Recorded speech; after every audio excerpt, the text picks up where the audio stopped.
It happened in early summer of my sophomore year in college. I was living alone in an apartment. That night, I had been up late working on a report and decided to go to the convenience store for a breather. I turned off the air conditioner, pulled back the curtains a bit to check that the window was locked. My room got intense afternoon sun, so during this season, I usually kept the thick curtains closed and the AC on all day. Thinking I'd be right back, I left with the lights on. At the store, I flipped through a magazine for a bit, bought a drink, and just as I got back to my room, my phone started ringing. A phone call at this hour? It's way too late, I thought. I glanced at the wall clock. It was 2 a.m. I pulled my phone out of my pocket and saw the call was from my friend Takashi. Takashi and I were in the same class in high school. We were close enough to lend each other books, but after graduation, we drifted apart since he went to a vocational school far from my university. But why would he call at this hour? I hesitated, thrown off by this unexpected late-night call from someone I hadn't spoken to in a while. Still, I figured he must have a good reason to call so late, so I answered. Before I could even say, "What's up? It's been a while. Why are you calling so late?" Takashi started talking urgently. "Akira, are you still at the convenience store?" he asked in a panicked voice. I was so confused I couldn't answer right away. How did he know I'd been at the convenience store? Oh, I see. Takashi must be in the area and saw me or something. As these thoughts were spinning through my head, Takashi continued insistently. "Are you still outside? If so, don't go back to your room. Promise me you won't." I was surprised by Takashi's sudden command. Besides, I was already back in my room, so I couldn't follow his instructions. When I told him I was already back and asked what was going on, I heard Takashi mutter, "Shit," under his breath. Takashi, sounding desperate, said, "You're already in your room? Listen, please, trust me, and get out of there." As I was getting more confused, Takashi said something even stranger. "There's a bookshelf at the back of your room, right? Has anything changed since you left? Are there two books that have fallen off?" I looked towards the back of the room as Takashi said, and indeed, two books had fallen near the bookshelf. This situation made me even more confused. I hadn't seen Takashi since graduation. He shouldn't know anything about this room. How did Takashi know what the inside of my room looked like? I tried to think if we had any mutual friends who might have been to this room. Maybe they took a picture or something, and Takashi was looking at it while talking to me. As these thoughts were swirling in my head, Takashi said, "Hey, aren't the fallen books the latest volume of Spy Family in a gray hardcover?" Takashi was exactly right. I could see it clearly from where I was standing, without even going to the bookshelf. "How do you know that?" I blurted out involuntarily. "I knew it. Just get out of there right now." Feeling creeped out, I left without even turning off the lights. Takashi's intense tone and his strange, almost clairvoyant statements made me feel a bit scared even to lock the door. There weren't any other stores open in the neighborhood at that hour, except for the convenience store. Feeling the need to get away from the apartment, I kept walking while continuing the phone call with Takashi. I decided to ask him directly about what had been bothering me.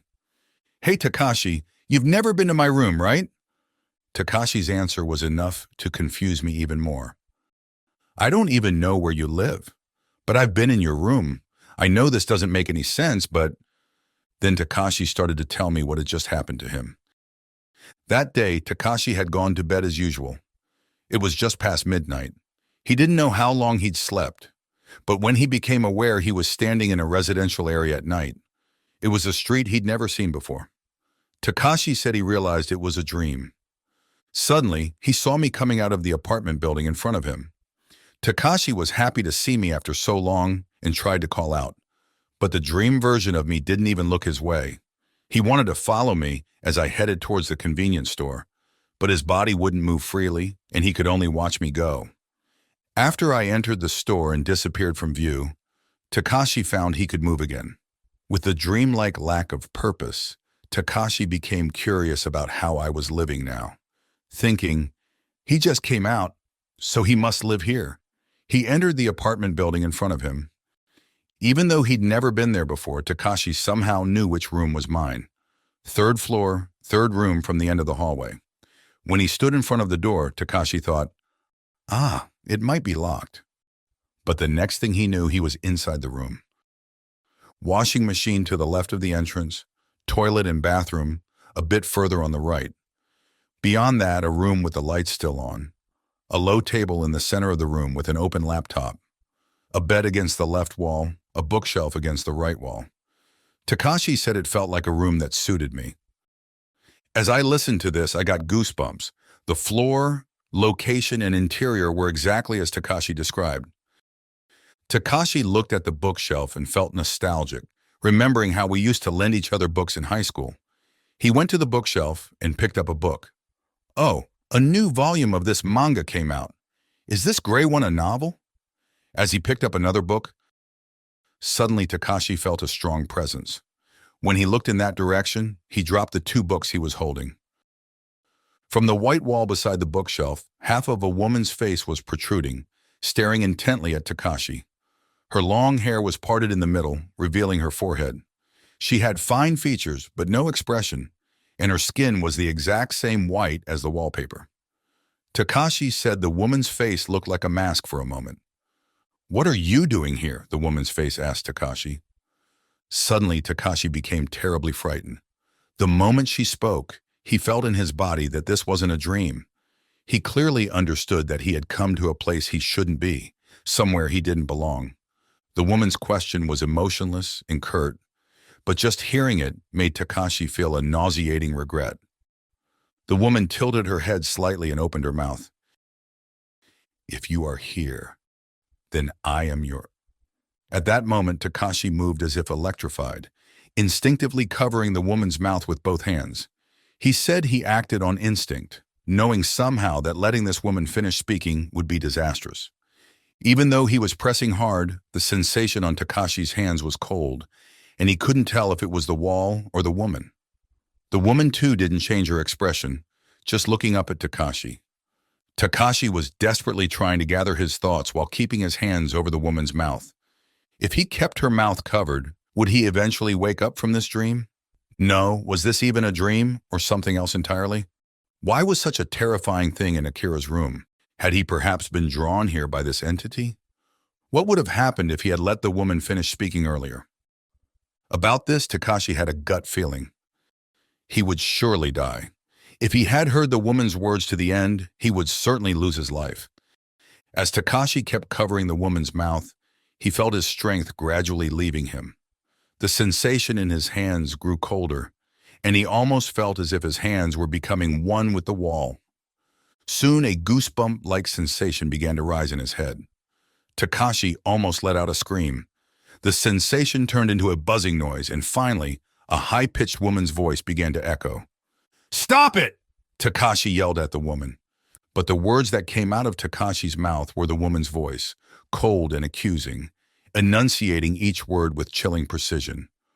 "What are you doing here?" Takashi's mind went blank with fear and confusion. At that moment, he heard a loud noise from outside the room. It sounded like someone running up the stairs. Takashi turned around in surprise. Could it be that Akira was returning? In a split second, Takashi imagined me entering this room. What would happen if I saw this situation? I might be in danger. He had to prevent that at all costs.